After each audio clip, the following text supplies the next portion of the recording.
ମୋ ବୋଉ ସାହୁକାର ଘରେ ବାସନ ମାଜିଛି। ଆରେ ତୋରେ ସବୁ ଚୁଟି ଘରକୁ ଆସି ଦେଖେ ତ ମୋ ବାପାଙ୍କ ଜୋତାଟା 7 ଜାଗାରେ ସିଲେଇ ହେଇଛି। ଆଉ ମୋ ବୋଉର ପିନ୍ଧା ଲୁଗାଟା 17 ଜାଗା ଚିରି ଯାଇଛି। ଏସବୁକୁ ଦେଖି ସାରିଲା ପରେ ମୋର ବୁଝିବାକୁ ବାକି ନଥିଲା ହଳିଆ ଜୋତା ଖଣ୍ଡିଏ ଶାଢ଼ୀ ପିନ୍ଧି ଏମାନେ କେମିତି ମୋ ପାଖକୁ ପଇସା ପଠାଉଥିଲେ। ଆରେ ମୋ ସ୍ୱପ୍ନକୁ ପୂରଣ କରିବା ପାଇଁ ଯୋଉ ଲୋକ ଗୁଡାକ ଆଖିର ଲୁହକୁ ପାଣି ଭାବି ପିଇ ଗଲେ,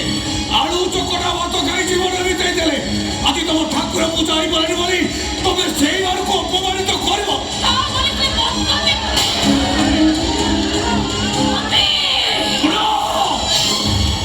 ମୋ ବାପା ବୋଉ ହଉଛନ୍ତି ମୋ ପାଇଁ ଜୀବନ୍ତ ଠାକୁର, ମୋ ମନ ମନ୍ଦିରର ଦେବତା। ତେଣୁ ଆଜି ଭଳି ଖୁସିର ଦିନରେ ଠାକୁରଙ୍କୁ ନୁହଁ ମୁଁ ଏଇମାନଙ୍କୁ ମୁଣ୍ଡିଆ ମାରିବି।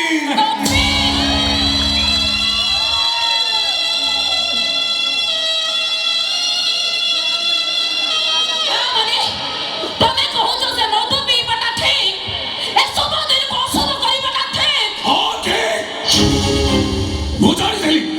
ପ୍ରତିଦିନ ମଦ ପିଇ ବୋଉଠାରୁ ଗାଳି ଖାଉଥିବା ମଣିଷଟା ଆଜି ଭଳି ଖୁସିର ଦିନରେ ନିଶ୍ଚୟ ମଦ ଖୋଜିବ। ଏଇଥିପାଇଁ ମୁଁ ତାଙ୍କ ପାଇଁ ମିଠା ନ ଆଣି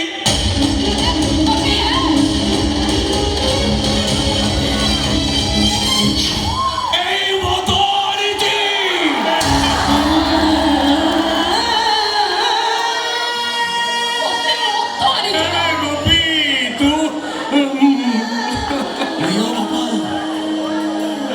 ଆଜି ଭଳି ଖୁସିର ଦିନରେ ଏଇଟା ହଉଛି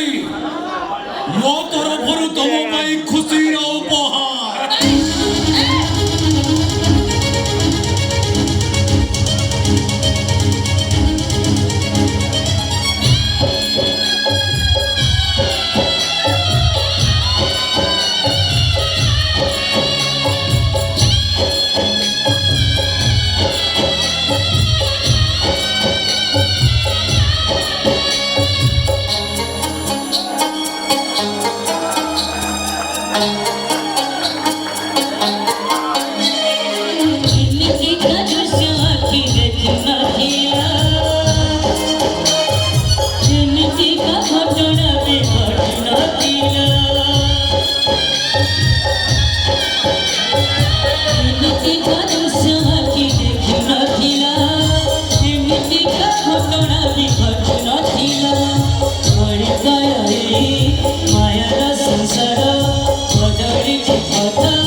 संपर्क काटी देइछ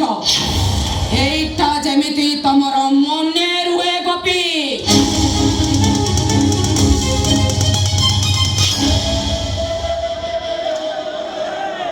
आज भली दिन रे तू काहे कि बहुत सारा जुक्ति करथिलु। अरे हमर तो बयस हेलानी आज नहले काली सुखिला पत्र परी केते बेले छड़ी पड़िबु। एनी कि तो संसार कथा तू बुझ। अरे गोपी ये तो बहुत जागो एकदम ठीक कथा कहछि। अरे आज की 30 वर्ष हेला तोर तो किछि रोजगार नथिला।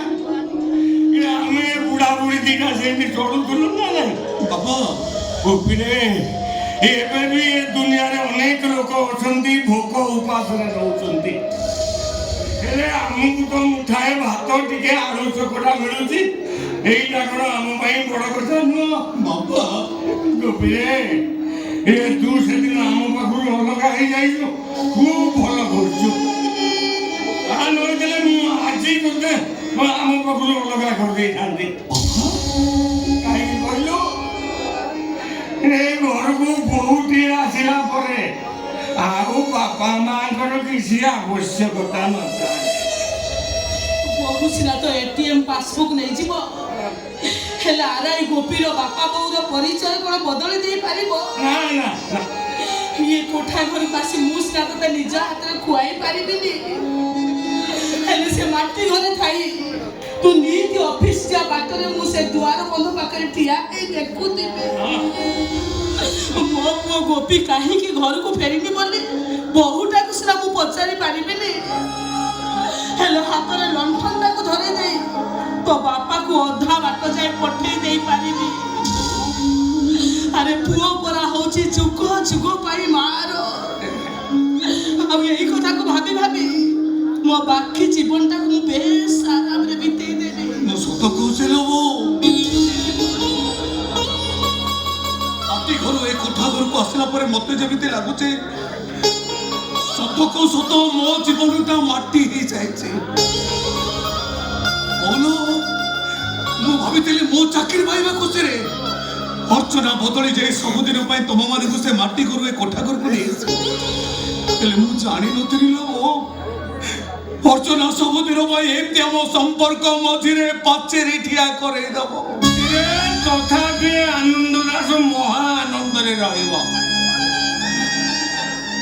ମୋ ପୁଅ ବୋଉଙ୍କ କୋଠା ଘରର ଖୁସି ଦେଖି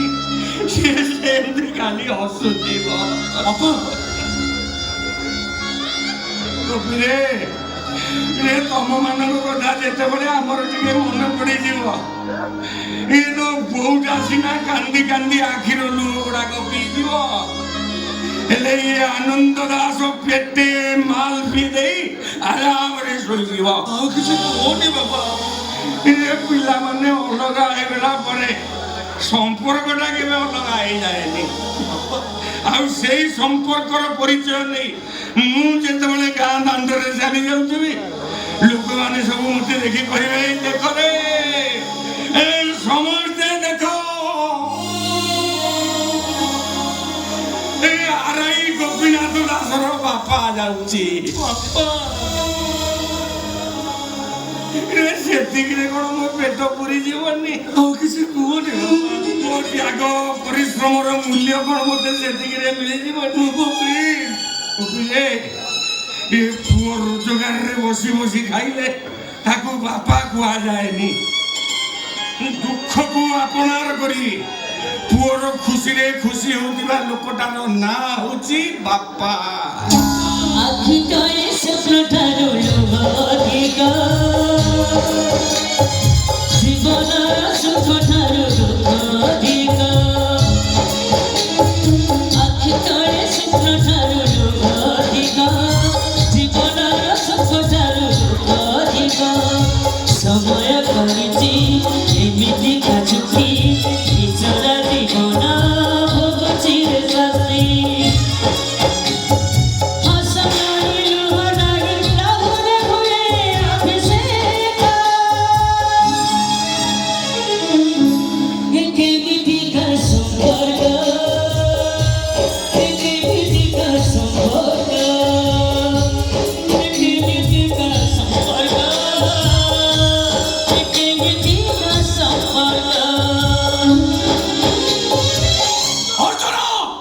তুমি যাହା କଲ କିଛି ଠିକ କଲନି ଯାହା ହଉଛି ଠିକ ହଉଛି ଦିନେ ମୁଁ ତମକୁ ଲଭ୍ ଲେଟର ଦଉଥିଲି ଦରକାର ପଡ଼ିଲେ ଡିଭୋର୍ସ